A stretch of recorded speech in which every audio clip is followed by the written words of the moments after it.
இலக்குகள் இன்னும் பெரிதாக இருக்கிறது. நிறைய மக்கள் இணைச்சு செயல்படணும். ஒரு புதிய அரசியலை, அடிப்படை கட்டமைப்பை மாற்றக்கூடிய அரசியலை உருவாக்க வேண்டும் என்கின்ற ஒரு எண்ணத்தோடு இன்னைக்கு ரொம்ப பண்போடு சொல்லிவிட்டு அதே இயக்கத்திலிருந்து வெளியே வருகின்றேன். இது தமிழர் பண்புன்னு கூட வச்சுக்கலாம். வெளியே சென்றாலும் கூட மரியாதையோடு சொல்லிவிட்டு செல்வது நம்முடைய பண்பு என்பதுதான் எனக்கும் இலக்கணமாக இது இருந்திருக்கிறது.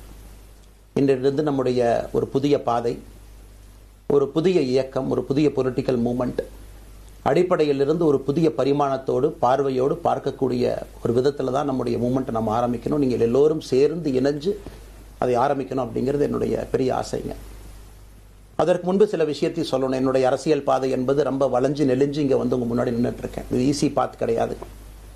ஒரு கிராமத்தில் பிறந்து ஒரு சாதாரண குடும்பத்தில், விவசாய குடும்பத்திலிருந்து வந்து ஒரு காமன் மேன் அரசியலுக்கு வர்றதே நம்ம ஊரில் நம்ம ஒதுங்கிக்குவோம், வரமாட்டோம். பட் அதே போல் என்னுடைய பாதையும் கூட 2009 கேப்டன் விஜயகாந்த் அவர்களுடைய கட்சியில் தேமுதிகவில் ஐஎம் லக்னோவில் படிக்கும் பொழுது ஒரு இன்டர்ன்ஷிப்பாக 3 மாத காலம் ஆரம்பித்து, அதன் பிறகு 10 ஆண்டு காலம் கழித்து பாரதிய ஜனதா கட்சியில் ஆரம்பித்து 6 ஆண்டுகள் பாரதிய ஜனதா கட்சியிலிருந்து இன்னைக்கு தனித்துவமாக நம்முடைய இயக்கத்தை மக்கள் முன்னாடி வைக்கணும். உங்க முன்னாடி நிற்கிறேன். 25 வயசுல எனக்கு அந்த இன்டர்ன்ஷிப் திரு விஜயகாந்த் அவங்க கிட்ட செய்யறக்கு ஒரு பெரிய பாக்கியம். அன்னைக்கு அரசியல்னா என்னன்னே தெரியாம ஒரு புதிய அரசியலை தமிழகத்தில் கொண்டு வர முடியுமான்னு யோசித்த தருணம். இன்னைக்கு வயது 42, கிட்டத்தட்ட 17 ஆண்டுகள் போராடிக்கிட்டே இருக்கிறேன். ஒரு புதிய பாதை உருவாக்க முடியுமா, ஒரு better politics for better society கொண்டு வர முடியுமா. அதே நேரத்தில் நிறைய யூகங்கள் நிறைய பேர் நிறைய சொல்றதுனால இதே டெல்லியில் ஆகஸ்ட் 24 2020 பிஜேபி இணைய வரும்பொழுது சூப்பர் ஸ்டார் ரஜினிகாந்த் அவங்க எனக்கு ஃபோன் பண்ணாங்க. எனக்கும் அவருக்குமான நட்பு கிட்டத்தட்ட நான் பதவியிலிருந்து வந்த பிறகு ஒரு நட்பு. நிறைய அவர்கிட்ட பேசுவேன். அவருடைய அரசியல் பாதை எப்படி இருக்கணும் அப்படின்லாம் பேசியிருக்கேன். அப்போ திரு சூப்பர் ஸ்டார் அவர்கள் இங்கே டெல்லியிலிருந்து திரும்ப வரணும், அவருடைய இயக்கத்தில் இணைய வேண்டும் என்ற வேண்டுகோளை ஆகஸ்ட் 24 ஒரு நாளைக்கு முன்னாடி பிஜேபியில் சேரும் பொழுது வைத்த பொழுது 3 விஷயம் தான் என் கண் முன்னாடி இருந்துச்சுங்க. தமிழ்நாட்டுக்கு எது நல்லது, அது எந்த மாற்று கருத்தும் இல்லை. சூப்பர் ஸ்டார் அரசியலுக்கு வர்றதுதான் தமிழ்நாட்டுக்கு நல்லது. சூப்பர் ஸ்டாருக்கு என்ன நல்லது, அவர் அரசியலுக்கு வராமல் இருக்கிறது தான் அவருக்கு நல்லது. கோவிட் காலகட்டத்தில் அவருக்கு இருக்கக்கூடிய உடல் பிரச்சனைகள் அதையே பார்த்துக்கணும். முதல்ல அவர் ஆரோக்கியமாக சந்தோஷமாக இருக்கணும். அண்ணாமலைக்கு எது நல்லது, பாரதிய ஜனதா கட்சியில் இணைகின்றேன் என்கின்ற வாக்குறுதியை திரு சந்தோஷ் ஐயா கிட்ட கொடுத்தேன், ஒரு ப்ராமிஸ் கொடுத்தேன்.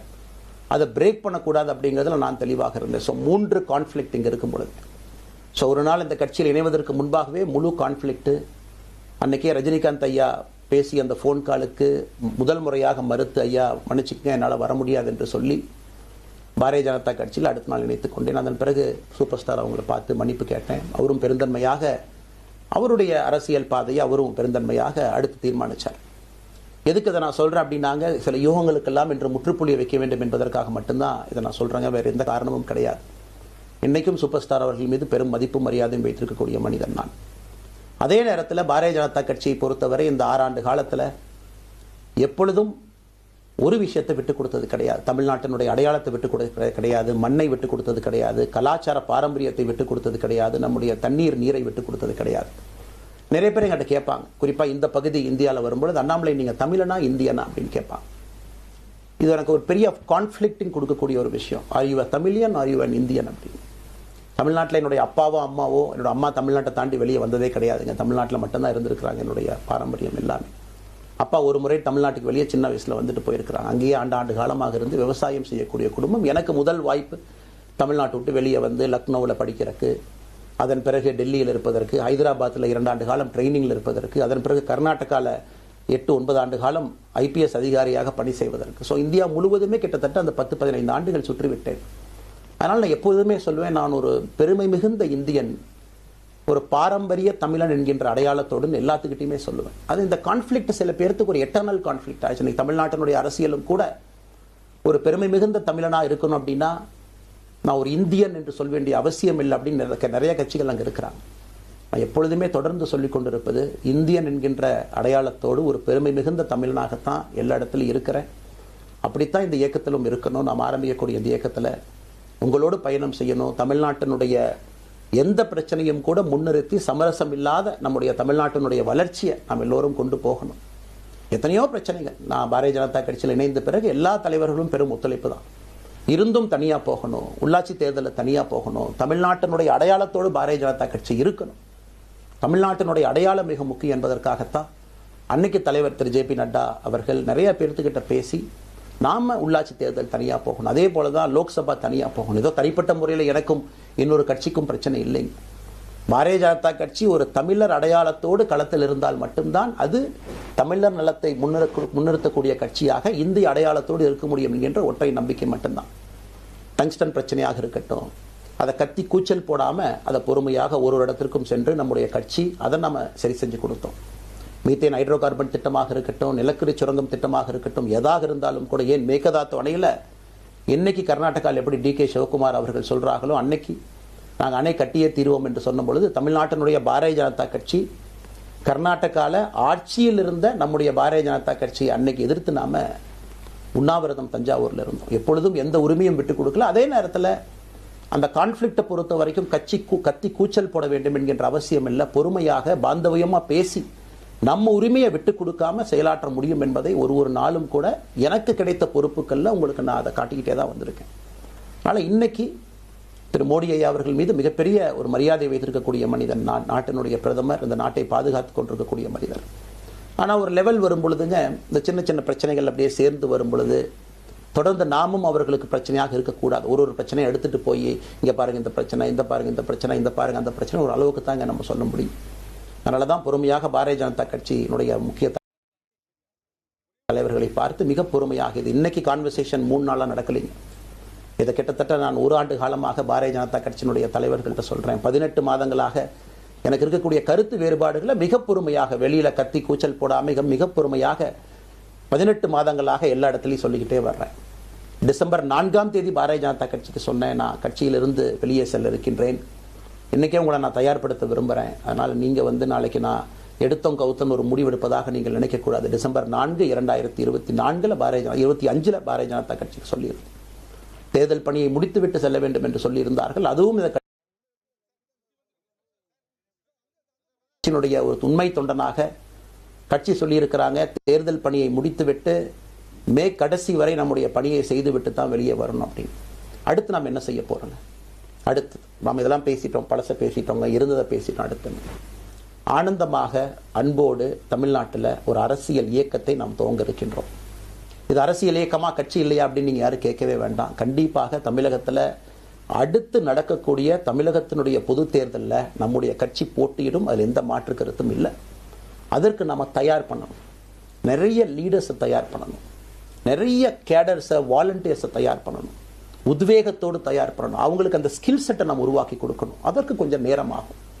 நாம் அது ஒரு இயக்கமாக ஆரம்பித்து நிறைய மனிதர்களை உள்ளே கொண்டு வந்து அவர்களுக்கு சில இடத்துல அரசியலை சொல்லிக் கொடுத்து எல்லா தரப்பட்ட மனிதர்களையும் உள்ளே கொண்டு வந்து, ஏன்னா பாரதிய ஜனதா கட்சியினுடைய தலைவராக பொறுப்பேற்ற பிறகு நான் முதல்ல போய் ஆசீர்வாதம் யார்கிட்ட வாங்கினாங்க, சமீபத்தில் மறைந்த நல்ல கண்ணையாகிட்ட தான். இன்னைக்கு மண் சார்ந்த அரசியலை முன்னெடுக்கணும், நல்ல மனிதர்களுடைய கொள்கைகள் உள்ள கொண்டு வரணும், எல்லா மனிதர்களையும் உள்ளடக்கிய அரசியலை நாம் முன்னிறுத்தணும். டெக்னோக்ராட்ஸ் பெருமளவில் நமக்குள்ள வரணும், பெருமளவில் நமக்குள்ள டெக்னோக்ராட்ஸ் வரணும்.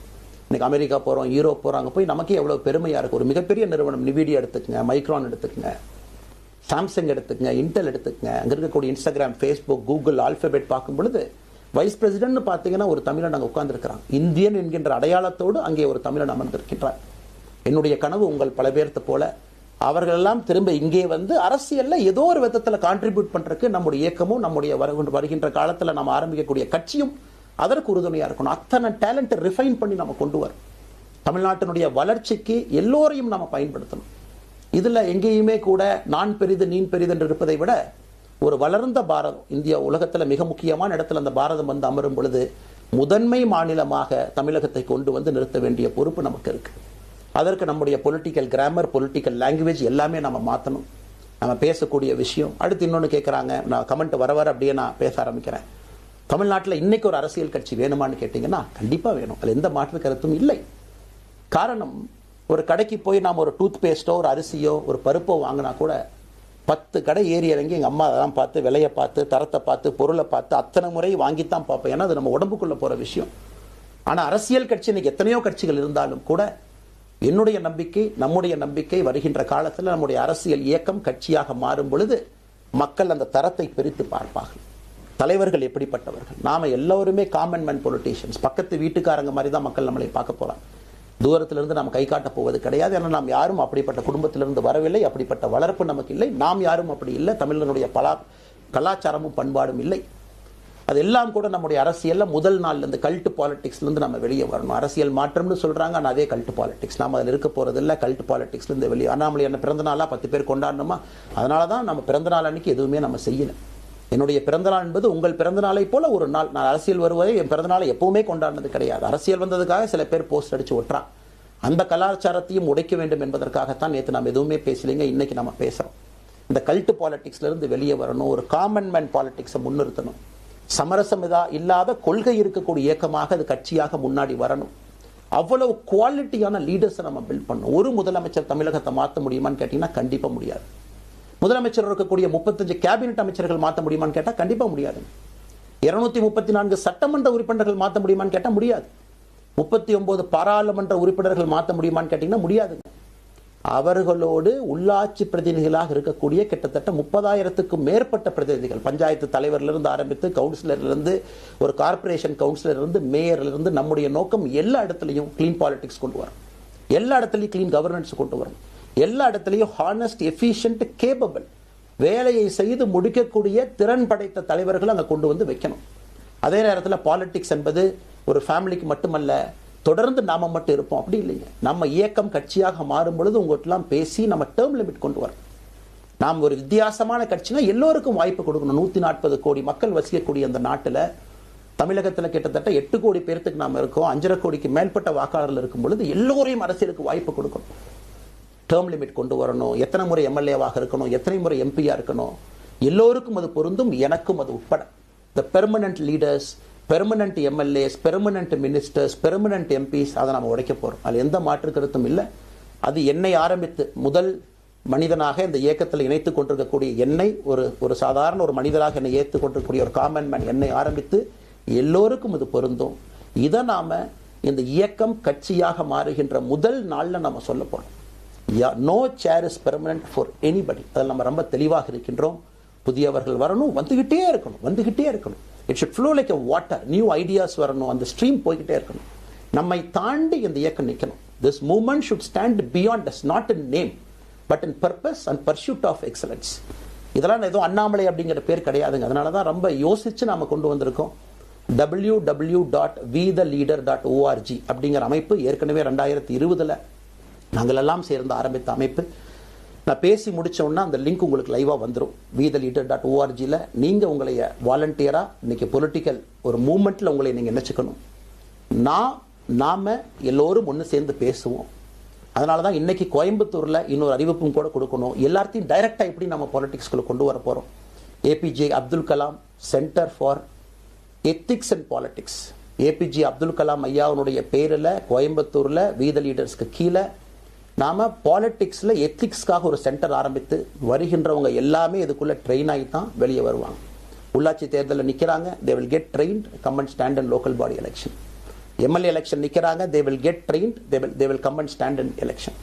அவங்க எங்க நின்னாலும் கூட ஒரு ப்ராசஸ்ல நாம அவங்கள ட்ரெயின் பண்ணி, அவங்கள ஷேப் பண்ணி, ஒரு கம்யூனிட்டியினுடைய நீட்ஸ் அண்டர்ஸ்டாண்ட் பண்ணி அரசியல் செய்யக்கூடிய மனிதர்களாக நாம் அவங்கள கொண்டு வர போறோம். நாம் யாருக்கும் போட்டி கிடையாது. ஆளுங்கட்சி இருக்கு, நிறைய எதிர்கட்சி இருக்கு, எல்லோரும் இருக்கட்டும், சந்தோஷமா இருக்கட்டும், அவங்கவுங்க கொள்கையை சொல்லட்டும். நம்முடைய கொள்கையும் வருகின்ற காலத்தில் நம்ம எல்லோரும் இணைஞ்சு நம்ம கொள்கையை சொல்ல போறோம். இன்னைக்கு நான் ஏபிஜே அப்துல் கலாம் ஐயா அப்படிங்கிற பேரை உங்க முன்னாடி சொன்னதுக்கான காரணம் என்னன்னா, அவரை நான் மாணவனா பார்த்திருக்கிறேன், ஐபிஎஸ் அதிகாரியா பார்த்திருக்கிறேன், கேள்விகள் கேட்டிருக்கேன், லைவா அவர் பேசினதை கேட்டிருக்கேன். அவர் சொன்ன அத்தனை கான்செப்ட் இன்னைக்கு நமக்கு எப்ப பொருந்தோம், இன்னைக்கு பொருந்தும். எப்பவோ சொன்னார் விஷன் 2020, எப்ப சொன்னாருங்க? 2020. நம்ம 2020 2000 சொன்னார். நாம அந்த கோல் போஸ்ட் அப்படியே மாத்திட்டோம். அது மட்டும் இல்லை, அன்னைக்கு சொன்னாரு கிராமப்புறத்திலிருந்து நகரத்துக்கு யாரும் போகக்கூடாதுன்னா புறா providing urban amenities and rural areas, கிராமப்புறத்தில் அவ்வளவு ஃபெசிலிட்டியை கொண்டு வரணும். அது எல்லாம் கூட இன்னைக்கு யாருக்கு பொருந்ததோ இல்லையோ நம்முடைய சமுதாயத்துக்கு பொருந்தும். அவ்வளவு விஷயங்கள் சொல்லியிருக்கக்கூடிய ஏபிஜே அப்துல் கலாம் ஐயா நமக்கு மிக முக்கியமானவர். அவருடைய கருத்தியல் நமக்கு மிக மிக முக்கியமானது. ஒரு தேசிய மனிதராக, பெருமை மிகுந்த தமிழனாக வாழ்ந்து மறைந்திருக்கக்கூடிய ஒரு அற்புதமான மனிதர். நிறைய நம்முடைய தலைவர்கள் இருக்காங்க. அத்தனை கொள்கைகளும் வேண்டும். ஒரு ஐடியாலஜி பார்த்தீங்கன்னா ரைசஸ் அண்ட் ஃபால்ஸ். எந்த ஐடியாலஜியும் பெர்மனன்ட் நான் பிடிச்சிருப்பேன். கம்யூனிசம் 100 ஆண்டுகளுக்கு முன்பு எப்படி இருந்த ideology, for right movements, for left movement, centrist movement, liberal movement, ஒரு அரசியல் சரித்திரத்தை பார்க்கும் பொழுது அந்த ஐடியாலஜி தன்னைத்தானே மாற்றிக்கொள்ளவில்லை என்றால், அடுத்த தலைமுறைக்கு தேவையான வசதியை செய்து கொடுக்கவில்லை என்றால், அது எந்த ஐடியாலஜியாக இருந்தாலும் அது அழியும் என்பதுதான் காலத்தினுடைய கட்டாயம் நம்ம பார்த்துக்கிட்டு இருக்கோம். நாம் அதை தாண்டி நிற்கணும். நம்ம மூமெண்ட் அதையெல்லாம் தாண்டி மக்கள்கிட்ட நிற்கணும். இத்தனை பேர்த்த நம்ம எடுத்துகிட்டு போகணும். பெரிய ரிஸ்க் தாங்க, இது சாதாரண வேலை இல்லை. நம்ம எல்லோருமே மிடில் கிளாஸ் தான், காமன் பீப்புள் தான். நமக்கு ஒரு பெடிகிரி கிடையாது, பிஸ்னஸ் நம்ம அதில் பெருசாக அதுலேருந்து வரல, நமக்கு ஒரு ஸ்டார் வேல்யூ கிடையாது, ஒரு பெரிய பாரம்பரியமான அரசியல் கட்சி ஆரம்பித்து நம்ம கையில் யாரும் தூக்கி கொடுக்கல. நாம் எல்லோரும் கஷ்டப்பட்டு ஒரு படியாக தான் அந்த மூமெண்ட்டை கொண்டு போகணும். அதனால் என்னோடு வர நினைக்கக்கூடிய எல்லோருக்கும் என்னுடைய அன்பு வேண்டுகோள், கொஞ்சம் பொறுமை, கொஞ்சம் நிதானம். ஏன்னா ஒரு செங்கல் எடுத்து வைக்கும் பொழுது அது ஐடியலிசத்தோடு வைக்கிறோம், நேர்மையோடு வைக்கிறோம். தமிழகத்திற்கு ஒரு மாற்றத்தை கொடுக்க வேண்டும் என்கின்ற நோக்கத்தில் அந்த செங்கலை வைக்கும் பொழுது அந்த செங்கலுக்கு கியூரிங் ஆகிறதுக்கு ஒரு டைம் வேணும். அந்த செங்கல் பிடிமானத்தோடு நிற்கணும். அதன் பிறகுதான் அந்த பில்டிங் நிற்கும். இல்லாட்ட அடிக்கக்கூடிய புயல் காட்டுக்கு சாயக்கூடிய பில்டிங்கை நம்ம கட்ட போகிறது இல்லைங்க. அதனால் எல்லோருக்கும் நிறைய பேர் மெசேஜ் போடுறீங்க, மாற்றுக் கட்சியில் இருக்க உடனே கிளம்பி வரட்டுமான். எல்லோரும் சந்தோஷம். wetheLeader.org எல்லோரும் இணைஞ்சு இயக்கமாக அது விரைவில் சரியான நேரத்தில் நாம் அந்த மசில், ஜிம்முக்கு போனால் கூட நேரடியாக 50 கிலோ தூக்க முடியாதுங்க, 10 கிலோலேருந்து 50 கிலோவுக்கு போகும். நாம் அந்த மசிலை பில்டு பண்ணி அந்த மெட்டில் ஃபைபரை நம்முடைய தோழர்களுக்கு நம்ம பில்டு பண்ண உடனே அது பொலிட்டிக்கல் பார்ட்டியாக அது மாறும். அதுவரை பொறுமை பொறுமை பொறுமை. அவசரமாக ஒரு வெயிட்டை தூக்கி முதுகு பிடிச்சு கால் பிடிக்கிறத விட சரியாக ஒரு திசையிலும் அதை கொண்டு போய் இதை பக்காவான முறையில் நம்ம அதை செய்வோம். ஆனால் இன்றிலிருந்து நம்முடைய wetheLeaders.org அதில் மூமெண்ட் நம்ம ஆரம்பிக்கிறோம். கோயம்புத்தூரில் ஏபிஜே அப்துல் கலாம் ஐயாவோட பேரில் centre for ethics and politics அதை உருவாக்குறோம். உள்ளாட்சி தேர்தலுக்கு நிறைய மனிதர்களை இங்கிருந்து நம்ம அனுப்புகிறோம். அவங்க உள்ளாட்சி பிரதிநிதிகளாக வர்றாங்க. குட் பாலிட்டிக்ஸை நம்ம சொல்லிக்கிட்டே வர்றோம். அதனால தான் நான் அடிக்கடி சொல்லுவாங்க, நாம மாறுவோம், மாற்றம் தானாக நடக்கும். ஸோ அதனால தான் நம்முடைய இந்த மூமெண்ட்டினுடைய கொள்கையே மாறுவோம், மாற்றுவோம். Let us also change to bring change. இந்த ரெண்டையும் செய்வோம். யாரும் இதுவும் வன்மம் கிடையாது. அதே நேரத்தில் நம்முடைய சமூக வலைதளத்தில் இருக்கக்கூடியவங்க நான் வாரியர்ஸ்னு சொல்லிங்க, you are the change agents. என்னை பொறுத்தவரை ஒரு மாற்றத்தை கொடுக்கக்கூடியவங்க நீங்கள். சண்டை களத்தில் சண்டை போடுறது நம்ம வேலை இல்லைங்க, மாற்றத்தை கொடுக்கக்கூடியது நம்முடைய வேலை. கடந்து வந்த பாதையை திரும்பி பார்க்கும் பொழுது கொஞ்சம் சந்தோஷத்தோடு, அதே நேரத்தில் யாரெல்லாம் கைப்பிடிச்சு இவ்வளோ தூரம் கூட்டிகிட்டு வந்தாங்களோ அவர்களுக்கு நன்றி உணர்வோடு, நம்ம முன்னாடி செல்லக்கூடிய பாதை இதுவரை வந்த பாதையிலிருந்து கொஞ்சம் மாறுபட்டு இருந்தாலும் நம்முடைய அனுபவத்தை வைத்து அதற்காக யாரையும் திட்டி தீர்க்கணும்னு அவசியம் இல்லை. சமூக வலைதளத்தில் நாம் ரொம்ப ரெஸ்பான்சிபிளாக இருப்போம். தமிழ்நாட்டில் இன்றைக்கி இருக்கக்கூடிய பிரச்சனை, என்ன கமெண்ட் வேணாலும் யார் வேணாலும் போடலாம், பேசலாம், மைக்கே முன்னாடி இருக்குது, நான் பேசிட்டு போயிடுவேன்னு நினைக்கிறீங்க. பாதிக்கப்படுறவங்க பின்னாடி ஒரு குடும்பம் இருக்குது, குட்டி இருக்குது, குழந்தை இருக்குது, அவங்களுக்கும் ஒரு தனி அடையாளம் இருக்குது. அது என் சைட்லேருந்து தெரியாமல் ஏதாவது தவறு நடந்திருந்தாலும் கூட, என்னை ஆதரித்து செய்பவர்கள் ஏதாவது தவறு செய்திருந்தாலும் கூட அதற்காக இந்த நேரத்தில் நான் மன்னிப்பும் கேட்டுக்கிறேன். இப்போ இருந்து நம்முடைய பாதை, முன்னாடி செல்லக்கூடிய பாதை என்பது மக்களுக்கான பாதை, ஒரு பாசிட்டிவான பாத். காமன் மேன் பாலிட்டிக்ஸை நம்ம பில்ட் பண்ணுறோம், ஃபவுண்டேஷனோடு மேலே வரப்போகிறோம். தமிழ்நாட்டை எல்லா இடத்திலும் கூட கீழிருந்து மேலே வரை அந்த மாற்றத்தை கொண்டு வர போகிறோம். அதனால தான் நான் இன்ஸ்டாகிராம் லைவ்ல வந்தேன். ஒரு புதிய தலைமுறையை நம்ம அரசியலுக்குள்ள கொண்டு வரணும். அவங்களை ஒதுக்கி வைக்க முடியாது. ஏன் அப்படி ஓட்டு போடுறாங்க, ஏன் அப்படி ஓட்டு போடுறாங்க கேட்க முடியாது. They are hungry for change. மாற்றம் வேண்டும் என்று துடித்துக் கொண்டிருக்கின்றார்கள். உடனே நடக்கணும். யூரோப்பியன் கண்ட்ரி போறாங்க, டூர் பார்க்குறாங்க, சோஷியல் மீடியா பார்க்குறாங்க. தமிழ்நாட்டில் ஏன் நாளைக்கு காலையில் நடக்கலைங்க? அதே நேரத்தில் நம்முடைய பெரியவர்கள் எத்தனையோ பேர் நான் பார்க்குறேன். வயசான நம்முடைய பெரியவர்கள் நடந்து போறது கூட இன்னைக்கு ஒரு பார்க் நமக்கு கிடையாது. சாயந்தரம் ஆனந்தமா இத்தனை காலமாக உழைத்து விட்டு வீட்டில் இருக்கிறாங்க. ஓய்வெடுக்கக்கூடிய நேரத்தில் கூட ஒரு கிரீன் ஸ்பேஸ் அர்பன் ஏரியால கிடையாது, ரூரல் ஏரியால கிடையாது. இத்தனை 60 ஆண்டு காலம் இந்த நாட்டில் வாழ்ந்தும் கூட கடைசி 20 ஆண்டுகள் நிம்மதியாக இருப்பதற்கான கட்டமைப்பை நம்ம உருவாக்கல. ஸோ எல்லாத்தையும் நம்ம யோசிக்கணும். ஒரு பக்கம் ஜென்சி, ஜென் ஆல்பா யூத் இருக்காங்க, அந்த வேகத்துக்கு தீனி போடணும். இன்னொரு பக்கம் வயதான பெரியவர்கள், முதிர்ச்சி அடைந்தவர்கள், பக்குவப்பட்டவர்கள் இருக்கிறாங்க. அவங்களுடைய கடைசி காலத்தை பக்குவமாக வாழ்வதற்கான வசதியை நாம் ஏற்படுத்தி கொடுக்கணும். அதனால் ரொம்ப நேரம் நான் பேசிக்கிட்டே போலிங்க. அதனால் நிச்சயமாக வருகின்ற காலத்தில் நிறைய பேசுவோம், நிறைய விஷயங்களை நாம் பேசுவோம், நிறைய விஷயங்களை பகிர்ந்து கொள்வோம். அதனால் நிச்சயமாக நமக்கு நல்லது நடக்கும். இன்னொரு கேள்வி கேட்டிருக்கீங்க, ஏன்னா நான் பேச பேச அது அப்படியே மேலே வந்துட்டு இருக்கேன். எனக்கு இது புதுசுங்க, அப்படியே நானும் மேனேஜ் பண்ணி பேசிட்டு இருக்கேன். உங்களுக்கும் பிரதமருக்கும் இருக்கக்கூடிய முடிவு, நம்முடைய பிரதமர் மோடி அவர்கள் நம்முடைய பிரதமர், அந்த கௌரவம் இருக்கும். ஆனால் பாரதிய ஜனதா கட்சியிலிருந்து ஒரு விஷயத்தை நம்ம டிஸ்அக்ரி பண்ணுறோன்னா கம்பீரமாக ஸ்ட்ரெயிட்டாக நம்ம டிஸ்அக்ரி பண்ணுவோம்.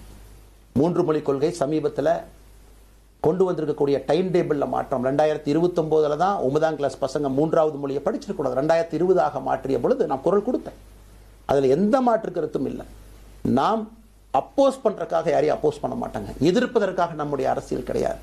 எப்படி திமுகவை பார்க்கின்றோமோ, எப்படி அதிமுகவை பார்க்கின்றோமோ, எப்படி டிவிகேவை பார்க்கிறோமோ, எப்படி அண்ணன் சீமான் அவர்களை பார்க்கிறோமோ, எப்படி அண்ணன் அன்புமணி அவர்களை பார்க்கிறோமோ, எப்படி இங்க இருக்கக்கூடிய எல்லா தலைவர்கள், அண்ணன் ஜி கே வாசன் அவர்கள், ஏசி சண்முகம் அவர்கள், பாரிவேந்தர் அவர்கள், ஜான் பாண்டியன் அவர்கள், எல்லா கிருஷ்ணசாமி ஐயா அவர்கள், ஐயா வைகோ அவர்கள், அம்மா பிரேமலதா அவர்கள், எல்லா தமிழகத்தில் இருக்கக்கூடிய எல்லா அரசியல் கட்சியினுடைய தலைவர்கள் எப்படி பார்க்கிறோமோ அப்படித்தான் நான் பாரதிய ஜனதா கட்சியை பார்ப்பேன். அதற்காக நம்ம போய் ஒரு வன்மமோ எதுவும் கிடையாது. கட்சி அவங்க கொள்கையை அவங்க முன்னிறுத்த போறாங்க. நம்ம இயக்கத்தினுடைய கொள்கை, நம்ம கட்சியினுடைய கொள்கையை நம்ம முன்னிறுத்த போறோம். யாருக்கும் நாம் போட்டி கிடையாது. மக்கள் முன்னாடி தரம் பார்த்து மக்கள் நம்மை தேர்ந்தெடுப்பார்கள் என்கின்ற நம்பிக்கையோடு மக்கள் முன்னாடி நம்ம நிற்கிறோம்.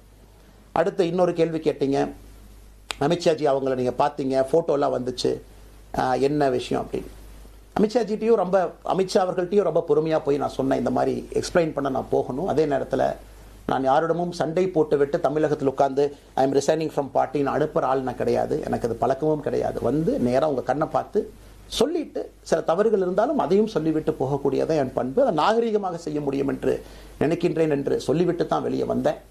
அப்படி தான் ஒரு தலைவர்கிட்டையும் பண்ணேன். அதை நாம் எப்பொழுதுமே பண்ணுவோம். நாகரிகமான அரசியலை முன்னெடுப்போம். சமூக வலைதளத்தில் ஆபாசம் வேண்டாம். சமூக வலைதளத்தில் நல்லதை பேசுவோம். எல்லோரும் அவங்கவுங்க இடத்துல தமிழ்நாட்டு மக்களுக்கு நல்லது பண்ணட்டும். பொறுமை பொறுமை பொறுமை. கடைசியாக இந்த வார்த்தையை திரும்ப நான் பயன்படுத்துகிறேன். பில்டிங் கட்டுறோம், கீழிருந்து கட்டுறோம், அதை சரியான முறையில் கட்டி எடுத்துகிட்டு போகணும். நம்புங்க, கூட இருங்க. 42 ஆண்டுகள் வளைவிஞ்சு நெலிஞ்சு சுற்றி இன்னைக்கு இந்த இடத்துல உங்கள் முன்னாடி வந்து உட்கார்றேன்.